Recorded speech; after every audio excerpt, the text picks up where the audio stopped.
जय Hind friends, Bihar police के एक और वीडियो में आपका हार्दिक स्वागत है। आ लेकर आए हैं बिहार पुलिस का वेरी इंपॉर्टेंट क्वेश्चन। अगर यह वीडियो आपको पसंद आए तो केडीवी एग्जाम सिलेक्शन को लाइक शेयर एंड सब्सक्राइब करें। और इस वीडियो का पीडीएफ डाउनलोडिंग करना चाहते हैं तो हमारा Telegram channel KDV exam selection पर जाकर डाउनलोड अवश्य कर लें। आज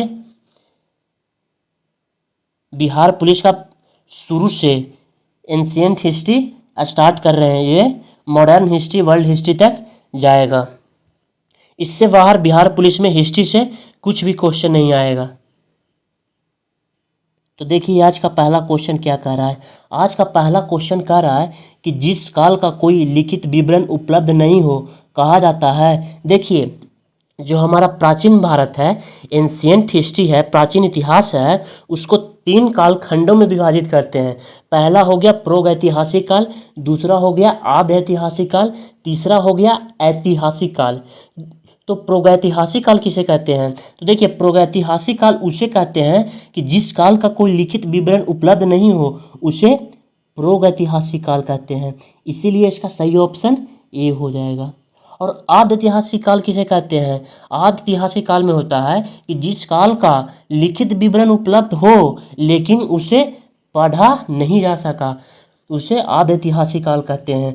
और ऐतिहासिक काल किसे कहते हैं? जिस काल का लिखित विवरण उपलब्ध हो और उसे पढ़ा भी जा सके उसे ऐतिहासिक काल कहते हैं। इसमें पुरातात्विक और साहित्यिक स्रोत उपलब्ध होता है, इसीलिए इसका सही ऑप्शन ए हो जाएगा। नेक्स्ट क्वेश्चन देखिए। नेक्स्ट क्वेश्चन सेकंड नंबर कह रहा है कि आदि मानव ने जो होमोसेपियंस होता है, आदि मानव ने सर्वप्रथम किस पशु को पालतू बनाया? तो देखिए पशु को पालतू बनाया गया था मध्य पाषाण काल में। मध्य पाषाण काल में। पाषाण काल को मुख्यतः 3 भागों में बांटते हैं, पूरा पाषाण काल, मध्य पाषाण काल और नव पाषाण काल। तो पशु पालतू कब बनाया गया था? मध्य पाषाण में, मध्य पाषाण काल में। और कौन सा पशु सर्वप्रथम पालतू बनाया गया था? तो कुत्ता। इसका प्रमाण कहाँ से मिलता है? तो राजस्थान के बगौर से, बगौर से। इसीलिए इसका सही ऑप्शन बी हो जाएगा।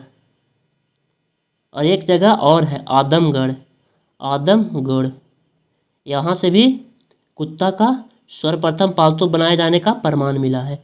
नेक्स्ट क्वेश्चन देखिए। नेक्स्ट क्वेश्चन कह रहा है 3 नंबर कि आधुनिक होमोसेपियंस मानव का उद्भव किस काल में हुआ? तो देखिए आधुनिक होमोसेपियन मानव का उद्भव उच्च पाषाण पूरा पाषाण काल में हुआ। कब हुआ था? उच्च पूरा पाषाण काल में। इसीलिए इसका सही ऑप्शन सी हो जाएगा। नेक्स्ट क्वेश्चन देखिए। नेक्स्ट क्वेश्चन कह रहा है कि मानव ने आग का प्रयोग किस काल में प्रारंभ किया था? तो देखिए मानव ने आग का प्रयोग पूरा पाषाण काल में प्रारंभ किया था। कब किया था? पूरा पाषाण काल में, तो इसलिए ये तो नहीं होगा, ए भी नहीं होगा, ए भी नहीं होगा, ए भी नहीं होगा, कोई भी ऑप्शन नहीं है। तो याद रखिएगा मानव ने आग का प्रयोग कब किया था? पूरा पाषाण काल में। और पूरा पाषाण काल में ही चित्रकला का विकास हुआ था, इसीलिए इसका सही ऑप्शन तो नहीं होगा, पूरा पाषाण काल ही हो जाएगा। नेक्स्ट क्वेश्चन देखिए। नेक्स्ट क्वेश्चन कह रहा है कि मानव ने सर्वप्रथम किस धातु का प्रयोग किया था? तो देखिए मानव ने सर्वप्रथम तांबा धातु का प्रयोग किया था। किसका किया था? तांबा किया था, इसीलिए इसका सही ऑप्शन सी हो जाएगा। नेक्स्ट क्वेश्चन 6 नंबर कह रहा है कि मानव द्वारा उपयोग में लाई गई पहली फसल थी। देखिए नव पाषाण काल। नव पाषाण काल में मनुष्य था, जो मानव था वो खाद्य उत्पादक से खाद्य संग्राहक बन गया। और नव पाषाण काल में ही कृषि का विकास हुआ। और सबसे जो प्राचीनतम कृषि का साक्ष्य मिलता है वो मेहरगढ़ से मिलता है। मेहरगढ़ कहाँ है? बलूचिस्तान में। और वहाँ सबसे पहले जौ की खेती की गई थी, जौ की। अब पाकिस्तान भारत का हिस्सा नहीं है। अगर भारत में पूछ लेगा कि कृषि का प्राचीनतम साक्ष्य कहाँ से मिला है, तो भारत में हो जाएगा यूपी। यूपी का एक जगह है कोल्डिहवा, कोल्डिहवा, यहीं पर सबसे पहले धान या चावल की खेती की गई थी, इसीलिए इसका सही ऑप्शन बी हो जाएगा।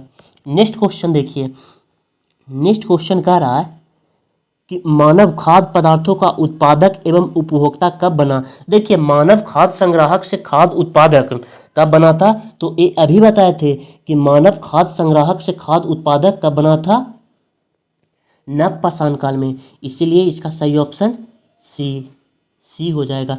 इसी काल में, नवपाषाण काल में मृदभांड मिला था, मृदभांड माने मिट्टी के बर्तन मिला था। और इसी काल में मानव ने पहिए का आविष्कार किया था, वो पहिया था लकड़ी का, इसीलिए इसका सही ऑप्शन सी हो जाएगा। नेक्स्ट क्वेश्चन देखिए, नेक्स्ट क्वेश्चन है कि निम्न में से कौन पुरातात्विक हड़प्पा के उत्खनन से संबंधित थे। देखिए, हड़प्पा का उत्खनन किए थे दयाराम साहनी ने। कब किए थे, 1921 में।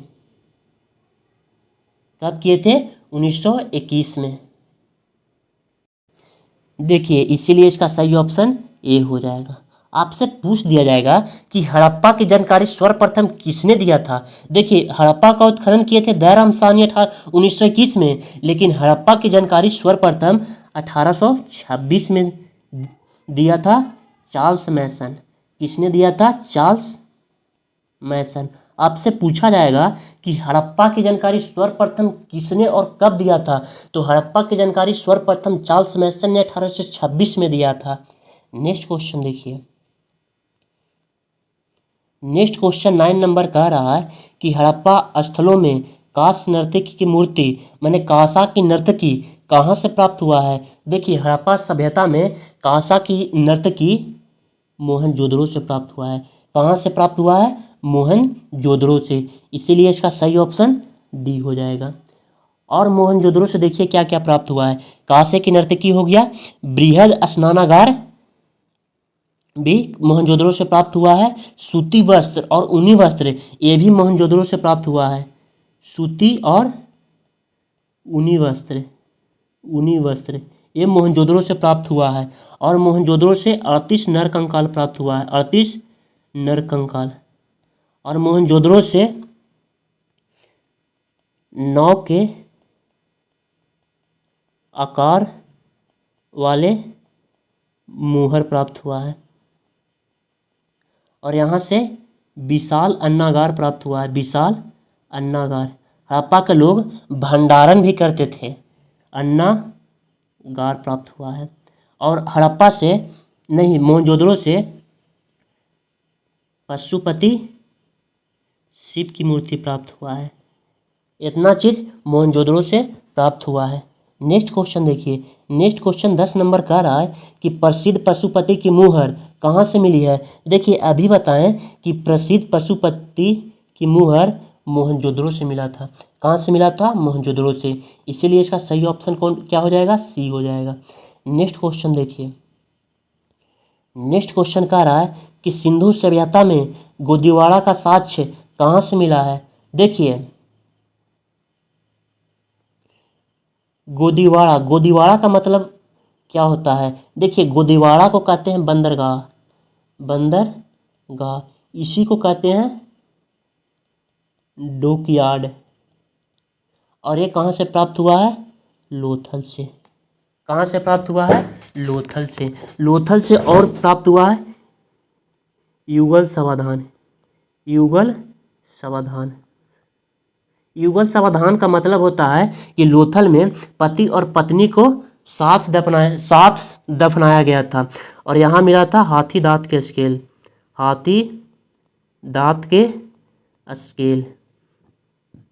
और यहाँ गोदीवाड़ा का साक्ष्य मिला था और घोड़ा का अवशेष मिला था, घोड़ा का अवशेष। आपको पता होगा कि हड़प्पावासी का घोड़ा पालतू पशु नहीं था, परंतु लोथल और चुरकोटरा से घोड़े का अवशेष मिला है। इसीलिए इसका सही ऑप्शन डी हो जाएगा, डी हो जाएगा। नेक्स्ट क्वेश्चन देखिए, नेक्स्ट क्वेश्चन कह रहा है कि सिंधु सभ्यता में विशाल स्नानागार कहाँ से प्राप्त हुआ है। देखिए सिंधु सभ्यता में विशाल स्नानागार ये अभी बताएं कि मोहनजोदड़ो से प्राप्त हुआ है। कहाँ से प्राप्त हुआ है? मोहनजोदड़ो से। इसीलिए इसका सही ऑप्शन बी हो जाएगा। मोहनजोदड़ो से कांसे की नर्तकी प्राप्त हुआ है, बृहद अन्नागार प्राप्त हुआ है, विशाल स्नानागार प्राप्त हुआ है, सूती वस्त्र और ऊनी वस्त्र प्राप्त हुआ है, 38 नरकंकाल प्राप्त हुआ है, मुहर के चित्र वाले नाव के चित्र वाले मुहर प्राप्त हुआ है। नेक्स्ट क्वेश्चन देखिए, नेक्स्ट क्वेश्चन 13 नंबर कह रहा है कि पुरातत्ववेत्ता सिंधु सभ्यता की सर्वमान्य तिथि है। देखो पुरातत्ववेत्ता के अनुसार सिंधु सभ्यता, जिसको हड़प्पा सभ्यता कहते हैं, उसकी सर्वमान्य तिथि क्या है? तो उसकी सर्वमान्य तिथि है 2500 ईस्वी पूर्व से 1700 ईस्वी पूर्व से। इसीलिए इसका सही ऑप्शन बी हो जाएगा। लगभग 250 ईस्वी पूर्व, 250 ईस्वी तक हड़प्पा सभ्यता विलुप्त हो जाता है। इसके बाद ऋग्वैदिक सभ्यता स्टार्ट होता है 1500 ईस्वी से 1000 ईस्वी पूर्व तक। नेक्स्ट क्वेश्चन देखिए, नेक्स्ट क्वेश्चन 14 नंबर कह रहा है कि भारत में मूर्ति पूजा का आरंभ कब से माना जाता है।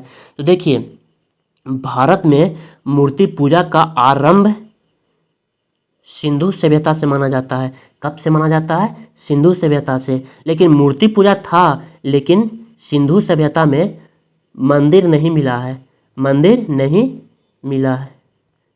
कांसे की नर्तकी प्राप्त हुए हैं, पशुपति शिव की मूर्ति प्राप्त हुआ है। आपसे पूछ दिया जाएगा क्या हड़प्पा सभ्यता या सिंधु घाटी सभ्यता में मंदिर मिला था? तो नहीं मिला था।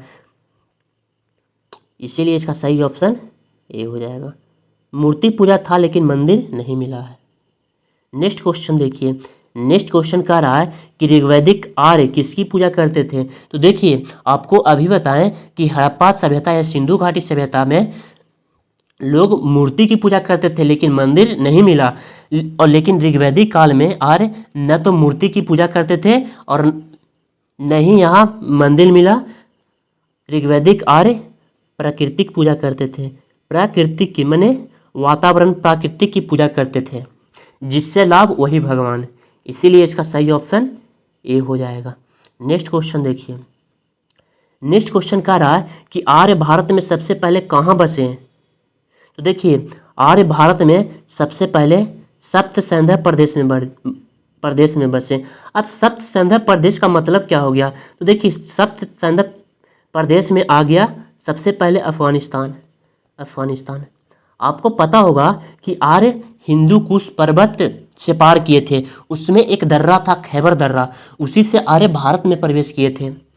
अफगानिस्तान हो गया और पाकिस्तान हो गया और भारत का पंजाब हो गया। इन तीनों इलाकों को सप्त सैंधव प्रदेश कहते हैं। इसीलिए इसका सही ऑप्शन ए हो जाएगा। नेक्स्ट क्वेश्चन देखिए, नेक्स्ट क्वेश्चन कह रहा है कि आर्यों का मूल निवास स्थान क्या था। देखिए आर्यों के मूल निवास में अलग अलग इतिहासकार अलग अलग बताए हैं। किन्हीं को कहना था कि आर्य आर्कटिक क्षेत्र से आए हैं, माने उत्तरी ध्रुव से आए हैं। किन्हीं को कहना था कि आर्य मध्य एशिया से आए हैं। किन्हीं को कहना था कि आर्य दक्षिणी रूस से आए हैं। किन्हीं को कहना था कि आर्य तिब्बत क्षेत्र से आए हैं। तो देखिए सप्त सैंधव क्षेत्र तो भारत का ही है, तो ये तो नहीं होगा। दक्षिणी रूस कौन कहते हैं? गार्डन चाइल्ड, गार्डन चाइल्ड दक्षिणी रूस कहे थे। एशिया माइनर कौन कहते हैं? Max Muller. आर्कटिक क्षेत्र कौन कहते हैं? बाल गंगाधर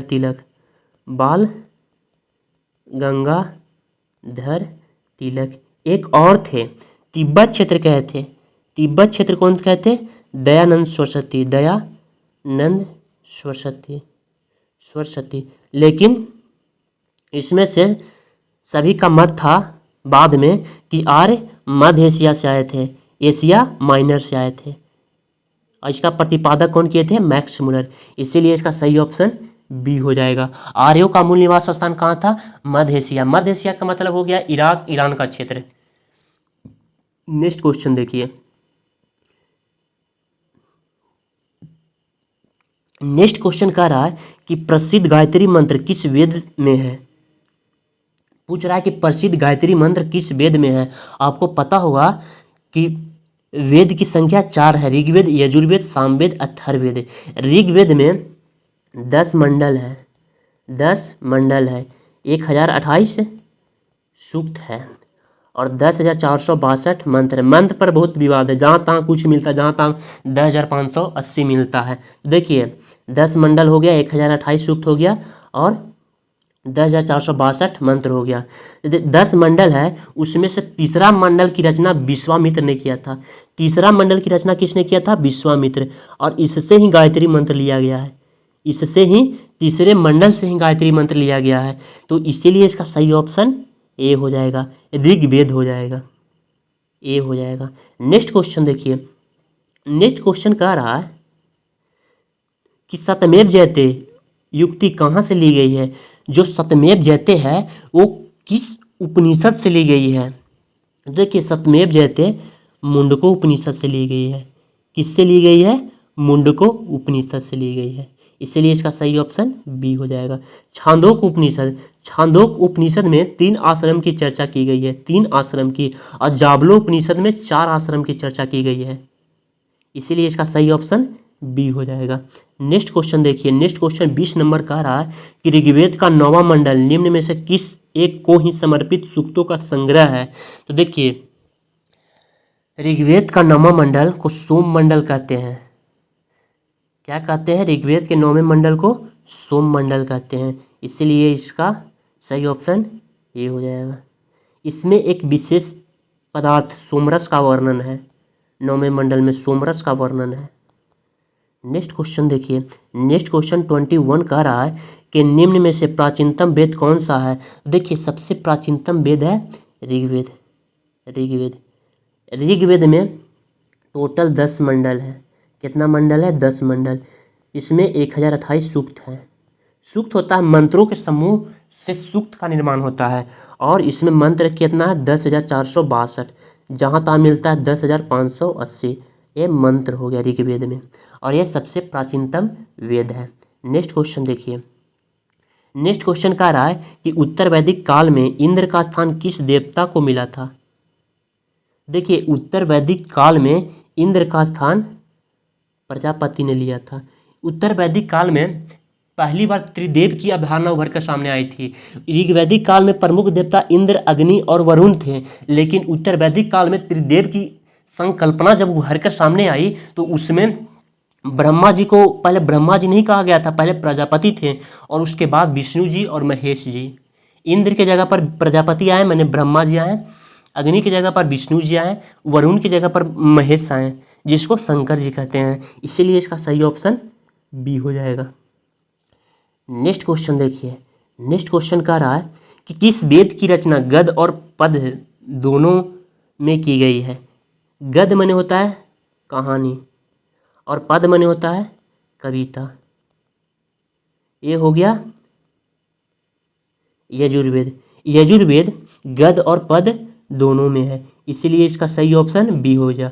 यजुर्वेद 2 प्रकार का होता है, एक होता है कृष्ण यजुर्वेद और एक होता है शुक्ल यजुर्वेद। शुक्ल यजुर्वेद, तो कृष्ण यजुर्वेद गद्य और पद दोनों में है, लेकिन शुक्ल यजुर्वेद केवल पद में है, इसीलिए इसका सही ऑप्शन बी हो जाएगा। नेक्स्ट क्वेश्चन देखिए, नेक्स्ट क्वेश्चन कह रहा है कि पाटलिपुत्र नगर का संस्थापक था। देखिए पाटलिपुत्र नगर का संस्थापक था उदयन, इसको उदयन भी कहते हैं, उदयन भी कहते हैं। देखिए पाटलिपुत्र ग्राम की स्थापना की थी अजातशत्रु। आपसे अगर पूछ दिया जाए कि पाटलिपुत्र ग्राम की स्थापना किसने किया था, तो अजातशत्रु। अजातशत्रु बिंबिसार का बेटा था, इसका नाम था कुनिक। और पाटलिपुत्र नगर की स्थापना किसने किया था? उदयन। किसने किया था? उदयन। ये अजातशत्रु का बेटा था, इसीलिए इसका सही ऑप्शन सी हो जाएगा। नेक्स्ट क्वेश्चन देखिए, नेक्स्ट क्वेश्चन कह रहा है कि हर्यक वंश के किस शासक की उपाधि कुनिक थी? तो देखिए हर्यक वंश का संस्थापक था बिंबिसार, और बिंबिसार का बेटा था अजातशत्रु। अजातशत्रु का नाम ही कुनिक था। अजातशत्रु का क्या नाम था? कुनिक था। और अजातशत्रु शासक बनने से पहले अंग का प्रशासक था। अंग का प्रशासक, ये बहुत बार क्वेश्चन पूछा जाता है। प्रशासक, एक क्वेश्चन पूछा जाता है कि अजातशत्रु शासक बनने से पहले कहाँ का प्रशासक था, तो वो अंग का प्रशासक था। नेक्स्ट क्वेश्चन देखिए। नेक्स्ट क्वेश्चन कह रहा है कि सिकंदर के समय मगध पर किसका शासन था? जब सिकंदर आया था तो उस समय मगध पर धनानंद का शासक था। किसका शासक था? धनानंद का शासक था। और इसी के समय सिकंदर की सेना ब्यास नदी से आगे बढ़ने से इनकार कर दिया था। इसीलिए इसका सही ऑप्शन बी हो जाएगा। नेक्स्ट क्वेश्चन देखिए। नेक्स्ट क्वेश्चन और आज का अंतिम क्वेश्चन है। कह रहा है कि काला शोक की राजधानी थी। तो देखिए, काला शोक की राजधानी कहाँ थी? वैशाली थी। वैशाली, सॉरी, काला शोक की राजधानी पाटलिपुत्र थी। पाटलिपुत्र। इसीलिए इसका सही ऑप्शन सी हो जाएगा। काला शोक शिशुनाग, नाग वंश का, शिशुनाग वंश का संस्थापक कौन था? शिशुनाग। इसने पहले पाटलिपुत्र राजधानी थी, इसने शिशुनाग ने अपनी राजधानी वैशाली बनाया। और जब इसका बेटा शासक बना कालाशोक, तो वे राजधानी वैशाली से फिर पाटलिपुत्र स्थानांतरित किया। इसके बाद मौर्योत्तर इस समय राजधानी पाटलिपुत्र ही में चलेगा मौर्योत्तर तक। इसीलिए इसका सही ऑप्शन सी हो जाएगा। कालाशोक की राजधानी कहाँ थी? पाटलिपुत्र। अगर यह वीडियो आपको पसंद आए तो केडीवी एग्जाम सिलेक्शन को लाइक, शेयर एंड सब्सक्राइब करना न भूलें।